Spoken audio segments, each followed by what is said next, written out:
Welcome to Six Rings and Counting. I'm faking my smile. I'm Corey Idle. This is Lou Willard. We got to get down to business. Yeah, we don't have a lot of time to mess around this week. We got to dive into this because we got a big game this week to cover as well. You said it, boss, and I think maybe the best thing happening to us is we get Joe Flacco again instead of Joe Burrow. But before we get into the Bengals, part two, the revenge, we have to talk about the football game, I guess, that occurred last week between the Chargers and Steelers. 25-10, Chargers win. Lou, I mean, I'm not stating anything any other show hasn't already said. Here, I'll just throw this out there. This one, not on the defense whatsoever. No. Offense looked terrible, and Aaron Rodgers looked every bit as old as he is. Yeah, he looked old for the first time. And you know what? That's why I'm not as panicked as everybody else is. Mm-hmm. Because, look, the way I was taught was you got to bring some ass to get some ass. And sometimes you get yours kicked, and that's all that happened. He just didn't have it. It was clear he didn't have it. Yep. A guy who never drops the ball, Calvin Austin III, start dropping the ball. It was over right out the gate with the penalty, and then he overthrew DK on a wide open touchdown. Yep. I said, here we go. And I'm in this bar, right? We on the cruise show. I took my mom on the cruise show. Hey, she went. She had a good time. But I'm down there in the place, packed out with Steelers fans. Who would have knew? Earlier in the day, by the pool was all Miami fans. Yeah. In the bar at night, because it left out of Miami. So it's a bunch of Miami people. Anyway, Steeler fans all over the place.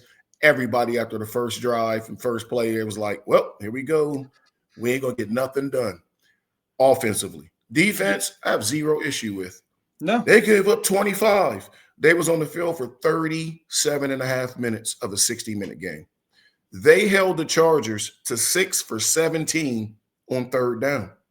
Yep. This defense, they got 5 sacks. This defense did zero wrong. Except they couldn't clone themselves and they got tired. Well, yeah, and I mean, we talked about this last week with the turnovers. Just opposite way. We had 3 turnovers. Yeah, Aaron had the picks. We had the muff punt. One, we're not a good enough team to overcome a 3 turnover margin. That's not happening. Oh no. But 2, the Chargers had a short field. Damn near every pick they had, that muff punt was the one where, by the way, I was just dude, fuck the game was already over. The game was already over at that point. But nonetheless, that offensive performance was trash. Yeah. We didn't convert a third down till 5 minutes left in the game. This was not. I am encouraged because why have we been losing games? Defense. Yep. Defense. I'm looking at this defense now, and then we just signed Asante Samuel Jr. You got to hope. And Pittsburgh's team doctor did his surgery. Mm-hmm. So if anybody knows him, it's the Steelers. So they know he's okay from a surgical standpoint. I hope mentally he's okay because it was spinal fusion. Yeah. If he's not mentally okay, you'll find out real quick. But if he is, to put him across from JPJ, who needs to hit the JUGS machine, if he drops one more interception, I may just meet him outside the facility and take his ankles out like Kathy Bates did in Misery. Because this is ridiculous. It's insane. This is ridiculous. They're hitting him in the hands. He's dropping them. Everyone. But if Asante Samuel can come back to form and play across from JPJ, they've already said they're leaving Ramsey and Duger at safety. This defense is on lock now. Yep. My man Queen, I'm still not sold. Still missing too many tackles. You look at it, I don't put anything into the pro football stats or whatever they do because those stats are aimed to get you clickbait stats. But he's leading the league in missed tackles basically for inside linebackers. It's crazy. He's way up there. If not leading it, he's way up there. That's my only complaint about the defense. Offensively, we can go ahead, and it's okay, people. We can go ahead and label Broderick Jones a bust. It's done. It's over. And people going, why don't they take him out? Unfortunately, he's the best they have. And that is a problem in itself. Yep. That's a problem. He is definitely like, let me ask you a question though. And I know this is a broad question, but this is what I've seen. And I have a lot of preambles building up to my question. I understand we're scoring 25 points a game. Offense has been clicking. We've been losing because of the defense. Yada, yada, yada. Here's what I saw in the Chargers game and in some of our other losses. When things go wrong, we have no identity whatsoever on offense. I have no idea who this team is, and it's not because of the genius of the play calling. We have no identity. Kenneth Gainwell's coming in for Jaylen Warren. That's in and of itself is a problem, because Jaylen Warren is a fantastic running back that should absolutely be getting the ball. It just seems like this offensive unit has no identity and is very much departed from Steeler football on offense. You know, it's sad because they're treating Jaylen Warren like Mike Vrabel, whom I do love as a coach and as, former Buckeye. Yep. They're treating him like Vrabel's treating Travion Henderson. Yeah. He's your best player. Why the hell he coming off the field? Mm-hmm. And Mike Tomlin is very, very, very smart, because he said, well, he's coming off the field because he can't play every game. Technically, he can't play every play of the game. Technically, he's right. But you don't bullshit a bullshitter, Mike. Come on. Don't piss on my head and tell me it's raining. That's not how that question was phrased to you. That question was asked, why is he coming out the game at the times he's coming out of the game? Yes. And you know it, but he danced around it because he gave the answer that is technically correct. No player, with the exception of the quarterback and offensive line, plays every offensive play. Sure. The guys actually doing all the running around got to come out and catch a break. Yeah, 100%. Everybody knows that. So that's why he answered. That's how he answered it. But then to come out and say, now we got to get Jaylen more involved. Well, no shit. Everybody else see it. It's like the Patriots. Oh, maybe we ought to get Travion more involved. No shit. Really? What are you? You got to get away from, oh, I like Gainwell. He's a good third down back. So was the dude you got starting. Yeah, exactly. He is a legitimate 3-down back. Yep. What is so wrong with that? That means some drives he can play all 3 downs. And guess what? Some drives he can't. But the guy you're bringing in for him is a hell of a replacement on 3rd down. And that's okay. Mm-hmm. But just because it's 3rd and 4, you taking him out? No, leave him in. If you plan to go for it on 4th down, run him. He's averaging 5 yards a carry. If he gets 4, run him again. That's what I'm saying. Like, it just seems, outside of the identity, the lack of creativity. I mean, creativity. Exactly. 3 and 4. Creativity. How are you not spreading this offense out and giving Warren the ball? I mean, you can run that. I'm way back at creativity. I can draw up a better offensive game plan. Yeah. You have weapons. Like, should they have got a receiver? Yes, but we can put that in the can because they didn't. Yep. We're going with MVS. And guess what? His ass needs to play Sunday. Mm-hmm. Calvin Austin III is not dropping 2 more passes in a game. Offense just stunk it up with the exception of Fuatanu and Jaylen Warren. Mm-hmm. We have a right tackle, people, and we have a center. We got to get left tackle. Kid from Alabama, welcome to Pittsburgh in the 1st round of the draft. Different show. Maybe I'll do a show about that. But that's the kid they need to get. 6'7", 366. Bring his ass on left tackle in Pittsburgh. Anyway, you say creativity. There is none. Jonnu Smith, a bust. They brought him in because Arthur Smith wanted him, because for whatever reason, he didn't think my man Muth could get it done. Muth said, I can't get it done. You're not giving me a chance. Mm-hmm. Oh, you're going to give me a chance. Hold my beer. All he's been doing is producing when given a chance. Why are we going away from our best players? And DK Metcalf, you're getting $30 million a year, man. You got to fight for a ball. You're not the only receiver in the league getting double teamed. Yeah, tough guy DK crashing out has not been a thing. He's got 19 receptions, 356 yards, and 4 touchdowns. And not enough targets. Not even close. Don't forget, not Half enough our targets. targets are going to Gainwell and Darnell Washington. Yeah, so don't forget, not enough targets, because it's not 100% his fault, but it's 90% his fault, because if you know you're not getting a lot of targets, you got to make the targets count. And I'm so sick of hearing, well, they double teaming. Man, they double teaming everybody in the league. Yep. He ain't the only receiver getting double teamed. Get the hell out of here. It's an old argument. It's old. He should be catching 6 balls a game. You fill in the yardage, and I would say maybe a touchdown every other game, which would give him 8 or 9 on the year. Which also, what are you saying, 10, 12 targets a game? Oh, minimum of 10. Yep.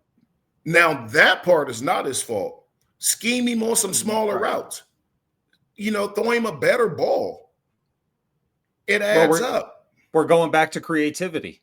They don't know how to draw up the usage of the weapons they have. There is no excuse for this offense against a beat to shit Chargers defense to put up 10 points. And look, I'm not one of these unrealistic fans. I'm not. Well, I played on Madden and Aaron Rodgers threw for 356 yards against the Chargers. Why didn't that work? I'm not saying that. I'm saying the play calling is trash. We are not putting anybody in a position to be successful. To win, yeah. And here's the kicker. That last garbage touchdown, throw that shit out. I know you can't, but I will. We almost lost to a team that got a safety. Yep. We would have lost that game if it wasn't for Boz. We'd have lost 2-0. Mm-hmm. Crazy. The Steelers shut out? What? Insane.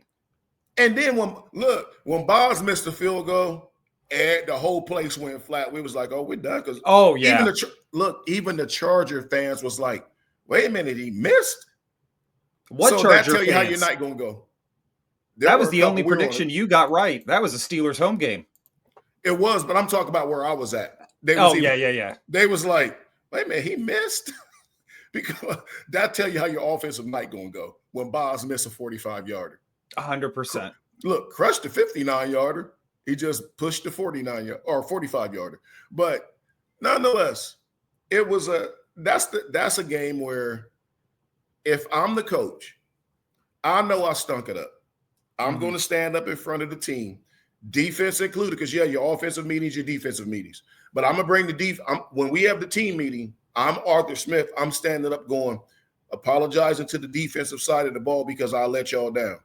And I'm going to tell y'all right now, I let y'all down so bad, we're not even watching the tape from an offensive perspective. What we're going to do is get up, go to the offensive room, and put a plan together, and this shit will not happen again the rest of this year. I apologize. They don't need to apologize to you. I do. Now, we got to go to work. Have a good day. That's what you do, because it was legit that bad offensively. Yeah. I said, this is crazy. This is what everybody expect. Nobody expected to be this bad, but everybody expected the offense to be the problem all year long. And since 100%. They kind of spoiled us by averaging 25 a game, when it crashed like the hit series Lost. This thing was in purgatory. No one could find it. It was a disaster. And look, if any of you guys bet out there for, show purposes only, however they say it, take the Aaron Rodgers over in passes and touchdown passes, because he will not play like that again. He's too competitive, and his ass will come back out, and he's going to light the Bengals up. He's going to light them up. That is a perfect segue for us. And before we do get into the Bengals game, two things. One, I heard this interesting stat that is absolutely insane. TJ Watt is the most chipped or double teamed edge rusher in the league. Have you heard this? This was on the Roethlisberger show. Yeah. He has that by over, I think they said 60, not 60%, 60 additional chips. So if he's 60, been yeah, chipped 60 extra touches. 100% when the ball is snapped, or he's been chipped 100 times, the ball is snapped. The Yeah. next closest being Myles Garrett is at 60 chips. That's insane that they are disrupting him that much. So the next time any of you fans out there, and this is me included, I'm talking to myself, and next time any of us are like, well, TJ's not performing, TJ's not doing anything. Yeah, he is. It's just not in the sexy way you were looking for. That dude, that dude is getting worked every and single snap. and this is why I'm so hard on Benton and these other guys, because he's attracting to he being Watt, too many pronouns, pal. But he being Watt is attracting 2 and 3 people to disrupt him. Where the hell y'all at? Yep. Well, they now start showing up where they weren't before. And now that the fact that they are, guess what these teams cannot do? They cannot put 3 people on Watt. They're still going to chip him with 1, but they were chipping him with 2 people. Yep. He was getting the guard and the tackle and a chip, or a tight end tackle and a chip from the running back. It's insane. That's 3 people. Now he'll still get his tackle and a chip, but they got to leave the guard in because Benton and Black and those guys have stepped up and started playing. Highsmith realized the season started. He's seen his snaps going down. He started balling. So these other guys, they had to step up, and they did. And I'm telling you, with the addition of Duger and Samuel, this defense is going to be, my prediction is it'll be what everybody thought it was going to be at the beginning of the year. I hate to see my man No Play Slay get hurt because I don't want to see that for anybody. No. But as far as the team goes, that's not the worst thing that could have happened. No, well, he's setting a record this year for how many times you can get hurt in one season. That dude, hey, look, it's crazy. I was listening to my man's over on Steelers Almighty. They said somebody commented and said he got his own training staff. When he get hurt, it's a different set of people to go out because he bring his own crew. he gets hurt twice a game. Oh, he's been hurt twice a game. Now, I don't like this one. I don't like any injury, but I really don't like this one because it's a head injury, it's concussion. So I don't want to make light of it. But him being out is not the worst thing, especially this week going against the Bengals. Yes, and this week against the Bengals, I mean, I know it's a revenge game. Everybody knows we got schwacked a couple weeks ago. But here's the important thing, and I want to read this off to you. AFC East, Patriots are 8-2, Bills are 6-3. AFC South, Colts are 8-2, Jaguars 5-4. AFC West, Broncos 8-2, Chargers 7-3. Chiefs are coming in hot, 5-4. AFC North, Steelers 5-4, Ravens 4-5, Bengals 3-6. We cannot afford to lose this game. We are at actual risk at this point of not even making the playoffs. Well, they are. I mean, the way it's going, I still think the Steelers and the Ravens will both make the playoffs. Mm-hmm. The one in danger of not making it, except for the league loves them, is the Chiefs. But the Denver will make it and be one and done because that's the worst 8-2 team I've seen since the 11-0 Steelers. They're pretty bad. They're bad, just like that 11-0 Steelers team was a fraud. Yep, Denver's a fraud. But this isn't as bad. People are looking short-sighted when it comes to this with the Ravens. Yes, the Ravens are most likely going to catch Pittsburgh because of the way the schedule's set up. But the Ravens' last couple games, Patriots, Green Bay, Steelers, and stuff like that, they're losing those games. Mm-hmm. They are losing. Everybody take a seat. The Browns are going to give them fits this weekend.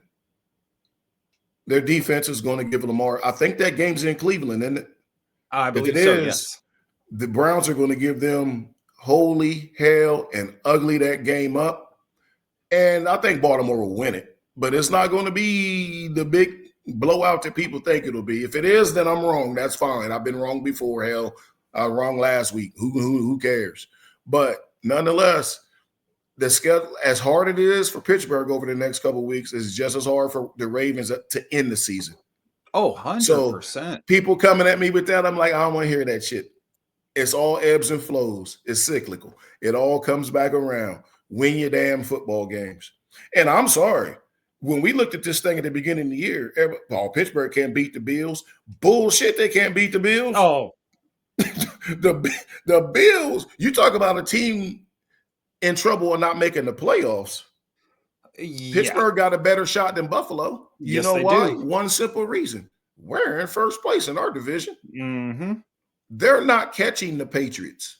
Now, I still No. say the Patriots will lose their first playoff game, but the Bills ain't catching them. No. So it's going to be a hellfire race for the 7th seed. And my prediction, the Steelers, the Bills, or the Chargers, gone. Because the referees are going to make sure the Chiefs get in. That being said, the Chiefs are a really good football team, best coach in the league, best quarterback in the league. Rashid Rice is the difference. 100%. They will. That game in Denver is getting overlooked because of the Seattle-LA game, but those 2 4-25 games this week, woo, they should have flexed one to Sunday night. I don't know who plays Sunday night, so I shouldn't say that right off top, but I'm telling you. Who does play Sunday night? I don't think it's that good of a game. Yeah, I don't know, but I tell you what, let me see if I can figure it out. Sunday night. Oh, no, Lions and Eagles. You got to leave that one there.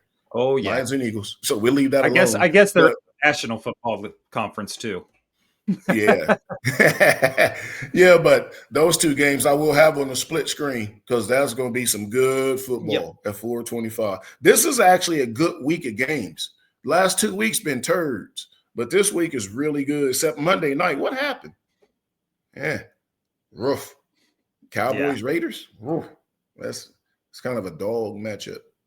But this is a good week of football. It's because for some reason there are people in this. There's enough people in this country that still think the Cowboys are a good football team, and I don't. That game made Monday night because of the fan bases. Yeah, Raiders 100%. Raiders are national. Cowboys are national. TVs will turn on big money. That's why that game's on. That's the only reason that game's on. So I get it from a fight. Yeah, I get it from a financial standpoint. I get it from a financial standpoint, but I look for Pittsburgh's defense. They were embarrassed the last time. They won't be embarrassed this week. No, I don't. I honestly, I heard Ben say this week. I agree with it. If I were a betting man, which I am, and I had money, which I don't, I would put it all on the Steelers to just dominate this game. Right now, the Bengals are favored 5.5, or getting 5.5. Sorry, Steelers. Yeah, Pittsburgh's favored by 5.5. Yeah, I would take this. I would take the Steelers. I think they are just. Let me say this again with very much caution, and this is not a suggestion for anybody to bet that. So I don't want to hear that shit. But if this Steelers team, if this coaching staff is who I think it is, they will rout the Bengals. And if not, hang on to your butts for the rest of the season because it's going to be a wild ride. Yeah, I mean, this is a must win for Pittsburgh because they should win it, and it's a must win. And it's a must win just like next week at the Bears. That's a must win. The Bears are not great, but no team is. The Bears are an above average team, put it like that. They're not, I don't call them a good team. I forget their record, but they're not a good team.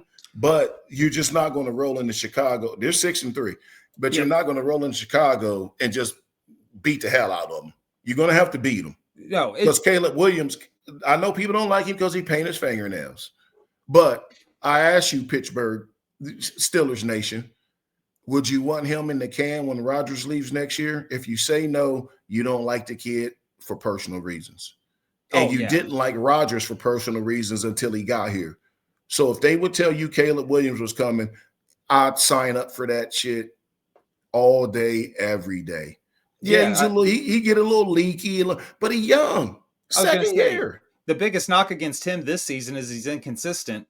And while that may be true, it's his second year, and his inconsistency has them tied with the Lions for first place. And look, second year, second offensive system, second head coach. There you go. But we're not here to talk about them. We're here to talk about Yep. old man Flacco, how we owe his ass. A lot. What do you, we want now? to. Do you see us? And I know we're coming up here against time, so let's do this one quick. Do you see us a lot of pressure, or because of all the injuries with our defensive backs, do you see us really just easing back and playing the pass a lot more in that zone? Well, see, we're going to run more zone this time than we did last time Yeah, because it's going to force him to hold the ball. Pittsburgh had pressure on him last time. They were just a step late because he was getting it out so fast, but the pressure was still there. The ball was just gone. And I know that's kind of contradictory, but if you understand football, you understand what I'm saying. They were there, but the ball was gone because of the defense they were running. And I know we have injuries on the back end, but again, these injuries are kind of good things because it gets the guys that can't play it out. Now, I'm hoping Asante Samuel Jr. plays this week. If he does, Duger wasn't there the last game. Ramsey wasn't there the last game. I know he played, people, before y'all say something. He's playing safety now. Mm-hmm. So we're starting two safeties that didn't play safety. One wasn't even on the team. The other one didn't play a snap of safety when we played them the last time. You got JPJ still out there. And now you have Asante Samuel, who wasn't even on the team the last time they played. Totally different defense.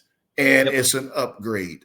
It is an upgrade. So now when he has to just, instead of dropping back throwing, he got to pat it and throw it. That that's his ass. The pressure will be there. This is still going to be a high-scoring game. Pittsburgh will win this game 38-20. And I have no doubt about it. If I'm wrong this week, then damn. Yeah, I think Pittsburgh dominates this game. I think we see an old school Pittsburgh game. I'll put it 24. I'm going to say 24-10.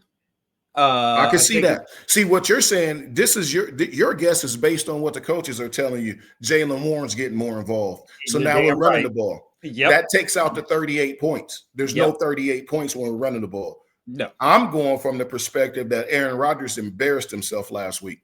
Fair enough. He embarrassed himself last week. So that means 38 points. The defense embarrassed themselves against the Bengals the last time they played them. So that means 17-20 for the Bengals. I got 38-20, and I hope to God I'm right. I dig it. Hey, as long as one of us is right, we're going to Sizzler. A win. Yep. Look, I'll take 3-0. I'll take 45-42. We need a win. Yes. This yo-yo got to stop.